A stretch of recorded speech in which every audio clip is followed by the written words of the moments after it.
Jay, so where we left off at was self-evident truths. I was debating someone on Thursday, and he said, I was running the tag argument on him, and he said, well, it's just self-evident that logic is true. Like, it's just self-evident that it exists. Can you explain how to attack someone when they make that type of claim? And also, can you explain the problem with that? Yeah, it's really common. I'm glad you brought it up because people kind of think that this is some gotcha and like some kind of bedrock, insurmountable, unquestionable truth. But it's a really absurd position when you think about it. The easiest point to make with this is that in a debate, if you can just come into the debate and just simply say that something is self-evident, well, guess what? The opponent can do the same thing. So he can just assert, okay, well, the opposite is self-evident. So there's an arbitrariness that's the most obvious kind of immediate problem with just saying, oh, this thing is self-evident. And other kind of easy problems with that as well. Well, self-evident to who? And why should we think that's self-evident? To get a little more precise with philosophical critiques of self-evidence, the problem is that, number one, we don't know why that would be self-evident, but other things wouldn't be self-evident. So in other words, there's a criteria that is assumed that, let's say this person believes, oh, well, there's 10 things that are self-evident and all the other beliefs are not.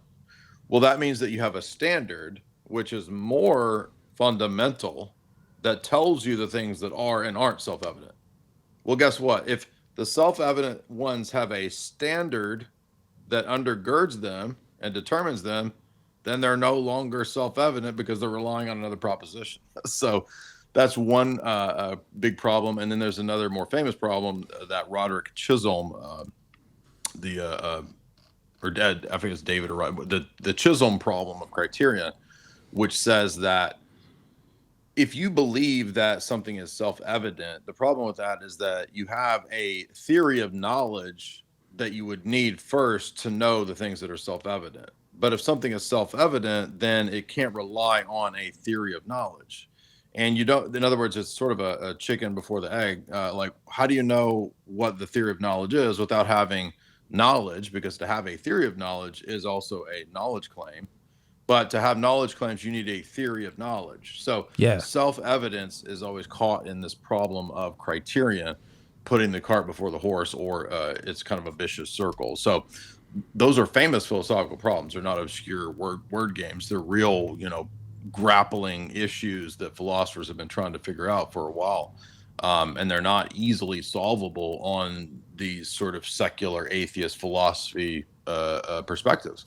So if you know those kind of key issues and problems, you can bring those to the table and just say, again, why is that self-evident and other things are not? And how do you know that? And why ought everybody accept that that's self-evident? And if it's self-evident and it has a standard that it relies on in contrast to non-self-evident principles, then it's no longer self-evident. And also the criterion problem. So all of those things make it just really silly when people say, it's so self-evident.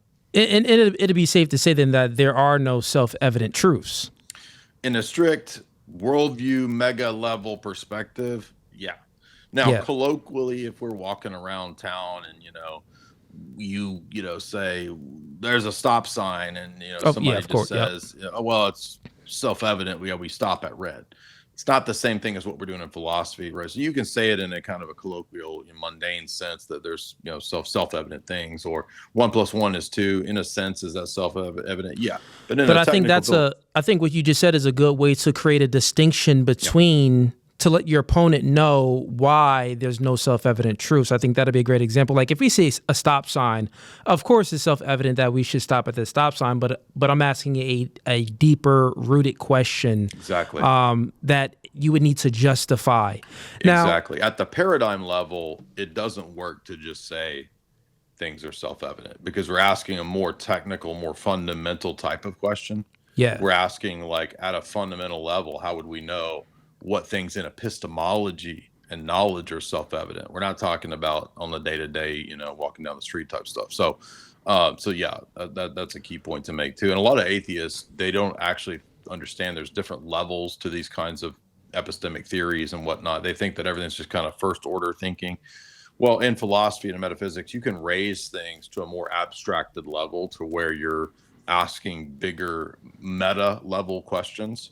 So for example, and I don't want to get too technical, but just to keep it accessible for the audience, like we could talk about logic and the laws of logic and these kinds of things. But if somebody were to ask a question like, well, how do we know that logic is logical, or how do we know that logic actually works? That's a higher level, higher order question. It's a meta logical question about logic itself, which is more abstracted than something like, is this position logical? Right. So you're asking a higher abstracted, more higher level question. And that's what we're doing when we ask about self-evidence. I find it hard being able to, let's say, verbalize it in a way where they can understand the type of question I'm asking. Because I said it verbatim almost with what you said, and they still don't understand what I'm asking. How many other ways can we dumb it down to get them to understand that we're not asking them, you know, like as far as like logic is concerned, like we're asking you for, does logic even exist in and of itself? And they still don't even understand that when I'm debating these atheists. Same thing happened with Brian Shapiro, or what I was trying to explain to him. Like I would say, I said, you're making an emotional appeal, which is a fallacy. And he said, what's wrong with being emotional? And I'm like, bro, I didn't say you were being emotional, even though you were. I'm saying that the argument is a fallacious argument because it's an emotional appeal. And he said, well, I'm emotional. What's wrong with appealing to emotions? I'm like, dude, it's a fallacy. I think what Andrew does good at, instead of explaining, like I think where I find myself doing, he'll just go ahead and use the same thing they're saying on them and to try to mirror them to say, like, listen, I'm doing the same thing you're doing. So I think that's definitely an effective way. Yeah, that's definitely effective. So another question here, man. I don't want to move away from the transcendentals yet, but in regards to this transcendental argument, I heard you use it against Not So Erudite, and she brung up Agrippa's trilemma, right? And one of the responses that I heard you give her was, well, how we solve that is through coherentism.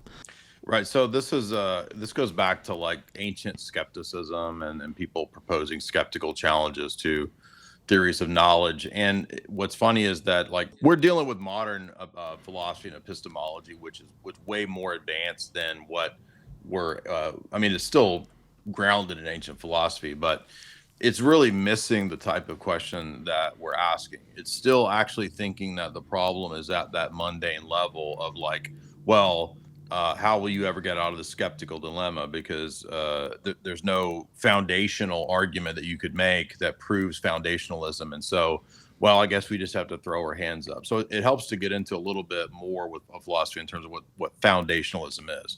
So this is it's not explicitly called this in the ancient world, but many ancient philosophers like Aristotle would be called foundationalists. In other words, they believe that certain things like the laws of logic or certain moral beliefs or whatever, that they are just simply foundational to having a worldview.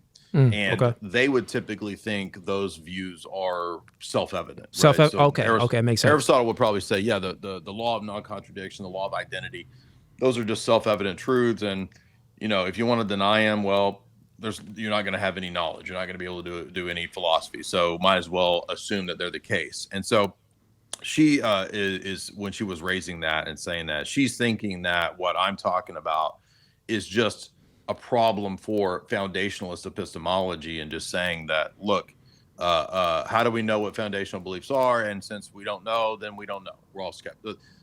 It's misunderstanding that I am not a skeptic who's making an argument to prove skepticism. What I'm doing in my critiques is I'm saying, let's put all your positions as true. Let's say that for the sake of argument, what you're saying is true.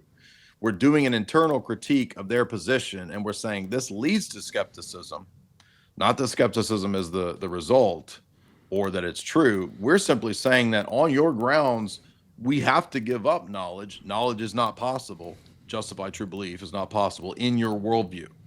The reason that I'm not under that problem or that problem isn't susceptible to me is that, number one, I don't begin my knowledge with my own finite sense data, empirical, whatever.